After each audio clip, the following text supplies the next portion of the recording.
Kefir அப்படிங்கிறது நல்லதா கெட்டதா அப்படின்னு பார்த்தீங்கன்னா, என்னைய பொறுத்தவரைக்கும் அதோட நம்பகத்தன்மை கம்மி தான். ஏன்னா, அதில் பாக்டீரியா இருக்குங்கிற ஒரே ரீசன் தான். இப்போ நம்மளை சுற்றியே நிறையா தயிர், மோர், பழைய சாதம், மாவெல்லாம் வந்து ப்ரோபயோட்டிக் உணவுமுறைகள் தான். அதில் நிறையா நல்ல பாக்டீரியா இருக்குங்கிறத நம்பி நம்ம சாப்பிட்டுட்டு இருக்கோம்.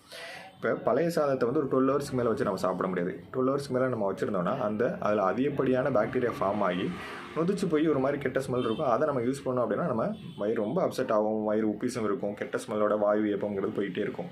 அதேமாதிரி தயிர் மோரும் அப்படி தான். நம்ம அடுத்த டெய்லியும் நம்ம யூஸ் பண்ணி நம்ம பால் ஊற்றி வைக்கிறதுனால அதில் வந்து ஃப்ரெஷ் பாக்டீரியா ஃபார்ம் ஆகிட்டு இருக்கும். அதனால் ஒன்றும் பிரச்சனை இருக்காது. ஆனால் அதை நம்ம யூஸ் பண்ணாமலே ஒரு 4 நாள் வச்சுருந்துட்டு நம்ம யூஸ் பண்ணால் நம்ம வயிறு பயங்கர அப்செட் ஆகும்.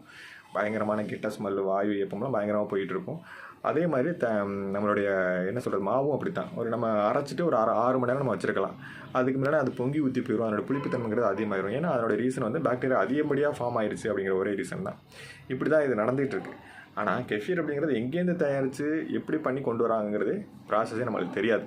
யாரோ ஒருத்தவங்க கொடுக்குறாங்க. அதுவும் சில ஆன்லைன் ப்ராடக்ட்லாம் ரொம்ப மாவு மாதிரி வருது.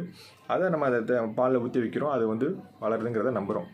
சம்டைம் அதில் என்ன பிரச்சனை வருது அப்படிங்கிறதுலாம் நமக்கு தெரியல. அதை சில பேர் சொல்லும்போது, யூஸ் பண்ணும்போது பயங்கரமான வயிறு அப்செட் ஆகும், பயங்கர அப்டமன் டிஸ்டன்ஷன் வரும், பயங்கரமான கேஸ் ஸ்மெல்லு, கெட்ட ஸ்மெல்லாம் அடிக்கும். அது காரணம் வந்து கெட்ட பாக்டீரியா அழித்து வெளில வரதான் அப்படிங்கிற மாதிரி சொல்லி சொல்கிறாங்க. அப்படி கிடையாது. அப்படிலாம் போய் சண்டை போடுறதெல்லாம் கிடையாது. ஆக்சுவலாக நம்ம உள்ளே எடுக்கக்கூடிய கெஃபீரு அதிகப்படியான பாக்டீரியா இருக்கிறதுனால அது நம்ம வயிறு அப்செட் பண்ணி வயிறு உப்பிசத்தை ஏற்படுத்தி ஆட்டோமேட்டிக்காக ஒரு கெட்ட ஸ்மெல் வரும். தவிர இது போய் கெட்ட பாக்டீரியா அழிக்கிறதுனால ஒரு கெட்ட ஸ்மெல் வருது அப்படிங்கிறதெல்லாம் நம்பகத்தன்மையாக இல்லை. அவங்க சொல்கிறது அப்படி நம்பகத்தன்மை மாதிரி நம்புகிற மாதிரி இல்லைங்கிறத நான் சொல்லுவேன் நான். அதுக்கப்புறம் அந்த கெட்கெழுத்தை நல்லா ஒர்க் ஆகுது அப்படிங்கிறதெல்லாம் நம்ம டவுட்டான ஒரு விஷயங்கள் தான்.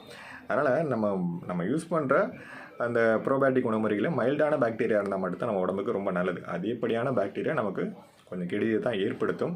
அந்த மைல்டான பாக்டீரியா நம்ம தயிர், மோர், பழைய சாதம், இட்லி, தோசை மாவுலாம் நிறையாவே கிடச்சிட்ருக்கு. அதை பயன்படுத்துங்க. இதை கொஞ்சம் யோசனை பண்ணி அதில் நல்ல பாக்டீரியா மைல்டாக ஃபார்ம் ஆகிருக்கானுங்கிறத நல்லா ஆராய்ச்சி பண்ணி தெளிவாக தெரிஞ்சதுக்கப்புறம் யூஸ் பண்ணுங்கள். என்னை பொறுத்தவரை கொஞ்சம் நாள் வெயிட் பண்ணுங்கள்.